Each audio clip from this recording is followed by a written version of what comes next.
তোমরা মামা ভাগ্নে বসে এখানে হাসি তামাশা করছো। আরে মামা ভাগ্নের সম্পর্ক তো হাসি তামাশারই, তোর কি হিংসা হচ্ছে? আর তোর যদি বেশি হিংসা হয় তাহলে তুই বসে মামার কাছ থেকে জোক শুন, অনেক আনন্দ পাবি। শোনো ভাইয়া, জোকস কখনো ভালো হয় না, জোকস হয় পচা। আরে যদি পচা জিনিস থেকে যদি মানুষ একটু আনন্দ পায় তো পচা জিনিসই শোন, বস। সেটা তুমি খুব ভালো করেই জানো আমি তোমার থেকে কি চাই। আমি তোমার সাথে গল্প করতে চাই, তোমার সাথে কথা বলতে চাই। যাও ভেতরে গিয়ে রেডি হয়ে আসো, তোমাকে নিয়ে ঘুরতে যাও। কি আশ্চর্য কথা, আমি আপনার সাথে কেন ঘুরতে যাব? ওকে, ঘুরতে না গেলে আমার কোনো সমস্যা নেই। আমি তোমার সাথে গল্প করতে চাই, কিন্তু এই রাস্তায় দাঁড়িয়ে কথা বলতে চাই। নোমান ভাই, এটা ক্যাম্পাস না, এটা আমার বাসা। আশেপাশের লোকজন দেখছে, এখানে সিনক্রেট করবেন না।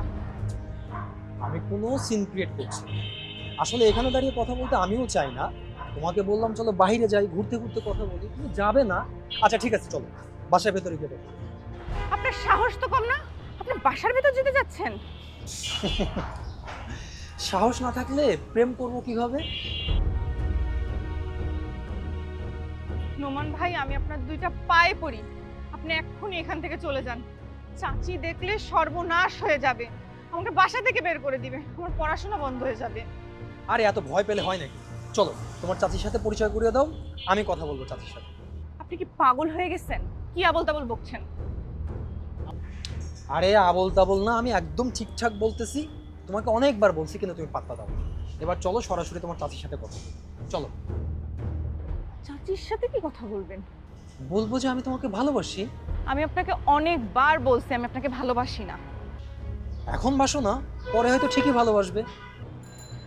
আপনি এক্ষুনি এখান থেকে চলে যান, আমি কিন্তু না হলে লোকজন ডাকতে বাধ্য হব। তুমি লোক ডাকো, আমার কোনো সমস্যা নেই। জেরিন, হ্যাঁ জেরিন। ডাকছে? আমি কিন্তু সত্যি সত্যি লোক ডাকবো। সত্যি সত্যি উপর থেকে ডাকছে?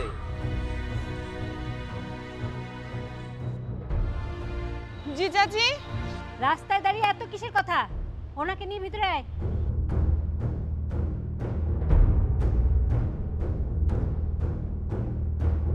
চলো উপরে যেতে বলছে। নোমান ভাই, আপনি আপনি প্লিজ উপরে যাবেন না, আপনি এক্ষুনি এখান থেকে চলে যান। আসো তো।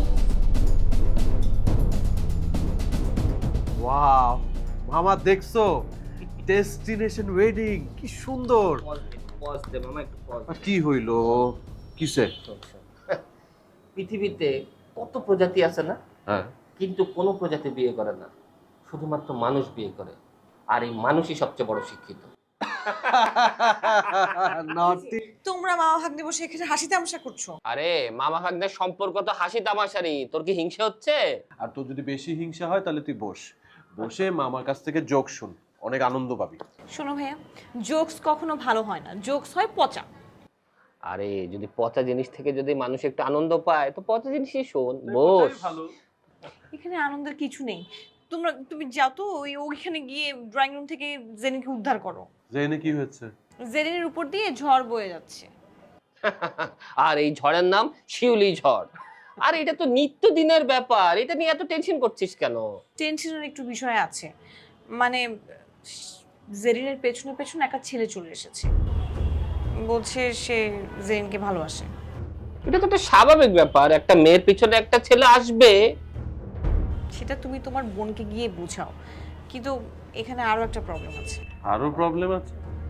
ছেলেটা বলছে সে জেরিনকে নাকি ভালোবাসে, আবার জেরিন বলছে সে ছেলেটাকে ভালোবাসে না। কিরে মামা, প্লাস মাইনাস নেগেটিভ পজিটিভ জিনিসটা তো একটু ঘোলাটে। আসল ঘটনাটা বলতো। কি হয়েছে খুলে বলতো। আর কি বলবো, জেরিনকে মা খুব বকাবকি করছে, বেচারি। ও, জেরিনকে মা খুব বকাবকি করছে আর তুমি জেরিনকে ওর মধ্যে ফেলে রেখে চলে আসছো, তাই না? আমি কি করব? আমার কথা কি মা শুনবে নাকি? আরে আমি তো তোমাদের কাছে এই কারণেই আসলাম, তোমরা গিয়ে ওকে উদ্ধার করো। আরে চল তো ভাগ না, একটু দেখে আসি ঘটনাটা কি। মামা বসো, আইডিয়া। আবার কি? আরে আমার মনে হয় তুমি গেলে ভালো হবে। হ্যাঁ, আমাদের থেকে তো তুমি তোমার বোনকে ভালো বুঝো, তুমি গেলে ঝড়টাকে তুমি থামাইতে পারবা। আমরা গেলে কি হবে জানো? ঝড় আরো বেড়ে যাবে, অনেক রাগারাগি হবে, অনেক চিল্লাচিল্লি হবে। তার চেয়ে বরং তুমি যাও, তুমি ম্যানেজ করো। হ্যাঁ, এটা ঠিক বলেছো ভাইয়া, কারণ আমরা আসলে হ্যান্ডেল করতে পারবো না। বরং তোমার কাছ থেকে প্রয়োজন হলে আমরা বাকি ঘটনাটা